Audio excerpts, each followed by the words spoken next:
Vijay Devarakonda Rashmika Mandanna engagement పెళ్లి గురించి చాలా రోజులుగా వార్తలు వినిపిస్తున్నాయి. ఫిబ్రవరి 26న వీళ్ళిద్దరూ వివాహ బంధంలో అడుగు పెట్టబోతున్నారని ప్రచారం జరుగుతోంది. కానీ ఇంతవరకు వీరి బంధం గురించి అధికారికంగా ప్రకటించలేదు. ఎంగేజ్మెంట్ జరిగిందనే వార్తలపై కానీ మ్యారేజ్ డేట్ ఫిక్స్ చేసుకున్నారనే ప్రచారంపై కానీ స్పందించలేదు. అయితే ఇప్పుడు విజయ్ రష్మిక పేర్లతో ఓ వెడ్డింగ్ కార్డ్ వైరల్ అవుతోంది. సోషల్ మీడియాలో చక్కర్లు కొడుతున్న విజయ్ దేవరకొండ రష్మిక పెళ్లి శుభలేఖలు ఫిబ్రవరి 26వ తేదీన చాలా సింపుల్ గా వివాహం జరుగుతుందని, మార్చి 4వ తేదీన రిసెప్షన్ నిర్వహించనున్నట్లు పేర్కొనబడింది. హైదరాబాద్ బంజారా హిల్స్ లోని తాజ్ కృష్ణలో రాత్రి 7 గంటలకు రిసెప్షన్ జరుగుతుందని వివరాలు అందులో ఉన్నాయి. ఈ వెడ్డింగ్ కార్డ్ ప్రస్తుతం నెట్టింట వైరల్ అవుతోంది. దీని గురించి విజయ్ రష్మిక తరపున ఎలాంటి అధికారిక ప్రకటన రాలేదు. విజయ్ దేవరకొండ రష్మిక గతంలో గీత గోవిందం, టిఆర్ రామిరెడ్డి వంటి సినిమాల్లో కలిసి నటించారు. ప్రస్తుతం రణబాలి అనే చిత్రంలో హీరో హీరోయిన్గా చేస్తున్నారు.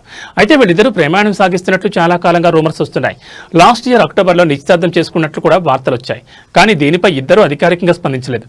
కానీ సోషల్ మీడియాలో వాళ్ళు షేర్ చేసే పోస్టులు ఎప్పటికప్పుడు ఈ వార్తలకు బలాన్ని చేకూరుస్తూ వచ్చాయి. రాజస్థాన్లోని ఉదయ్పూర్ ప్యాలెస్లో చాలా సింపుల్గా విజయ్ రష్మిక పెళ్లి జరగనున్నట్టు తెలుస్తోంది. ఇరు కుటుంబ సభ్యులు, అతి కొద్ది మంది అత్యంత సన్నిహితుల సమక్షంలో వీరి వివాహ వేడుక జరగనుందని అంటున్నారు. పెళ్లి పత్రిక సోషల్ మీడియాలో చక్కర్లు కొడుతున్నా వీరి పెళ్లి ఇంకా సీక్రెట్ గానే ఉంది. తాజాగా ఓ ఎయిర్పోర్ట్ లో మీడియా మిత్రులు రష్మిక కంగ్రెస్ చెప్పగా, మీరు దేని గురించి మాట్లాడుతున్నారో నాకు అర్థం కావడం లేదని బదులిచ్చింది.